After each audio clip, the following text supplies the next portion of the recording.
What do you think of my ghetto headliner, huh? Hey, welcome back to the TheEZGZ garage.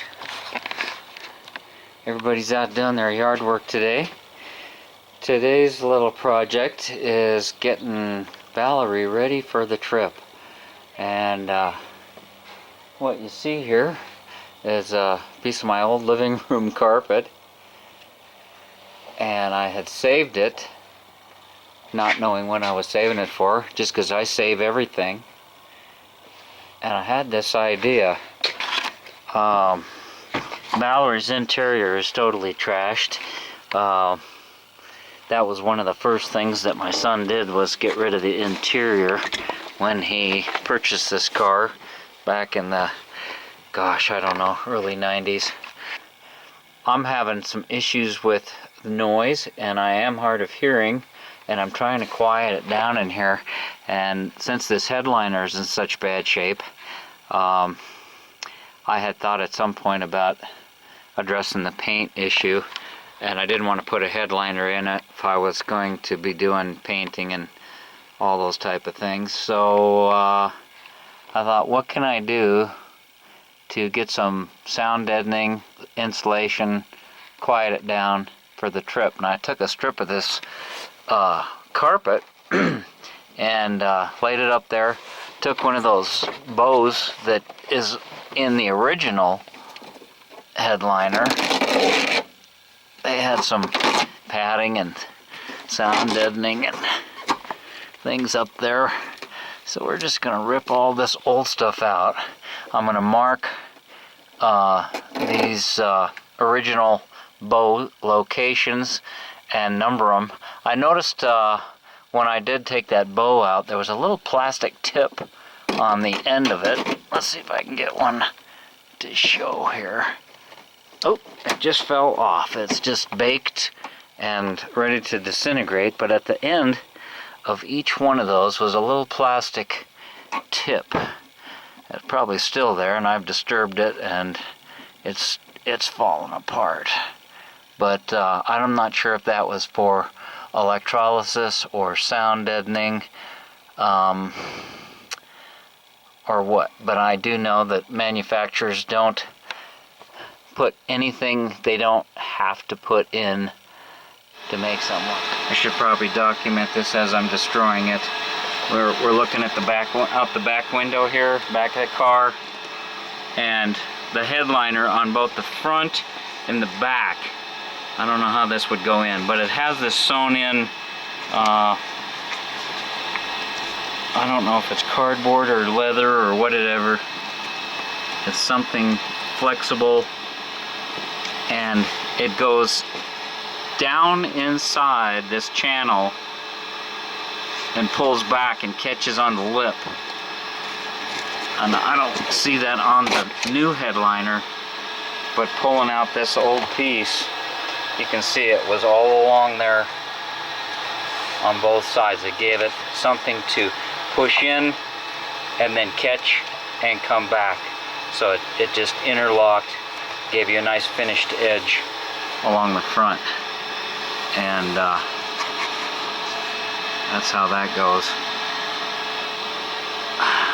I wished I could re-glue this over this window, the driver's side, but on the passenger side it had been chewed up for so long it just came off in pieces, so I'm probably not going to do anything with that. I've got a vacuum cleaner going in here to just suck up some of this dust. Boy, it was just horribly dusty. It's probably going to be just as bad when I put my old living room carpet in here. Okay, got quite the mess going on here. This is the shut this thing off. This is the few pieces of that, I don't know if you'd call it felt. Maybe it's what gives the Volkswagen that unique smell.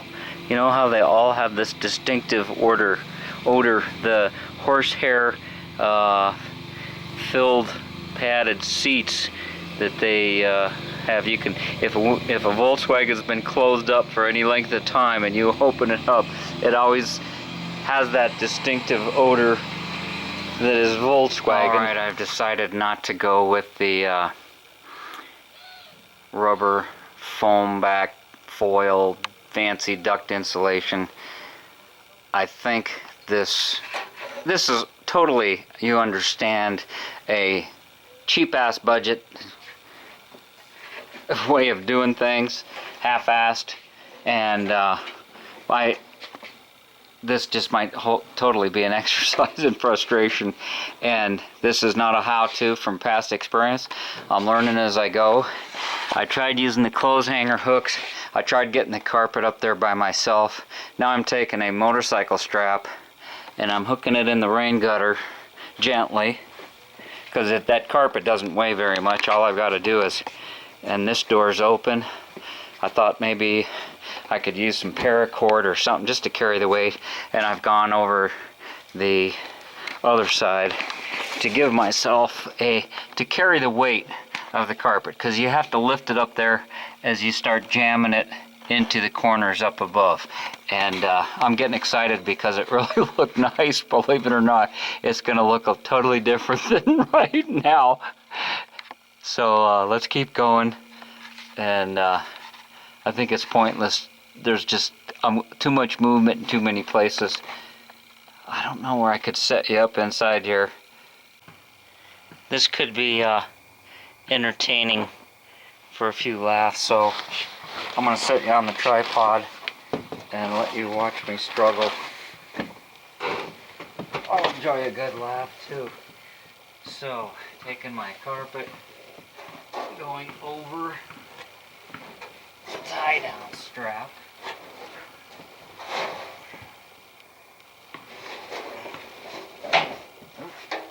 That one came loose.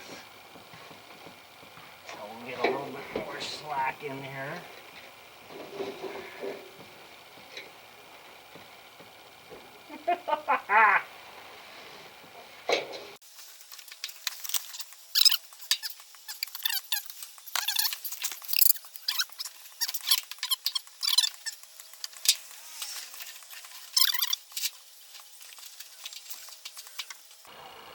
Ta-da! What do you see? You didn't think I'd get it in, did you? It's far from perfect, but it is up and it is tucked in. I love the way it tucks in behind that, almost as much as I love the original setup. These are the original bows. I don't mind them exposed like that in the least. I remember this stain. This was in front of the chair. I used to sit all the time. Yeah, I remember that spot. Yeah, I watched a lot of good TV from there. But I did have to take the visors out for the corners because it interfered with the carpet being pushed down. And the real game changer in moving that carpet around once you got it up there was this dog brush. It's called an undercoat rake. It's all steel, has steel tines on it on both sides. It has a steel, the shank goes all the way down in the handle. You can beat on it with a hammer. I was having to beat on it with this big thing here to get that carpet to move, because the more you get it seated, the more you get it in, the harder it is to control and move with. And this was just a Safari brand undercoat rake for double coated breeds. I don't know even why I had it. The other tool that you're going to need is a dull putty knife. This is just some ancient old putty knife that I had around, and you're going to be jamming it in on the top. Boy, it's there you go. You can see. You're going to be moving this thing. You're going to be pushing it in. You need to start it so it gets back in there. Get that little catch off of it, and that's the name of that tune. So I hope this helps somebody else out on a budget. It really doesn't look that bad. We'll see how it holds up and if it deadens some of the sound, and it looks a lot better than it did, I'll tell you, till I can get a chance to do it right. And there you go. Thanks for watching. Thanks for subbing.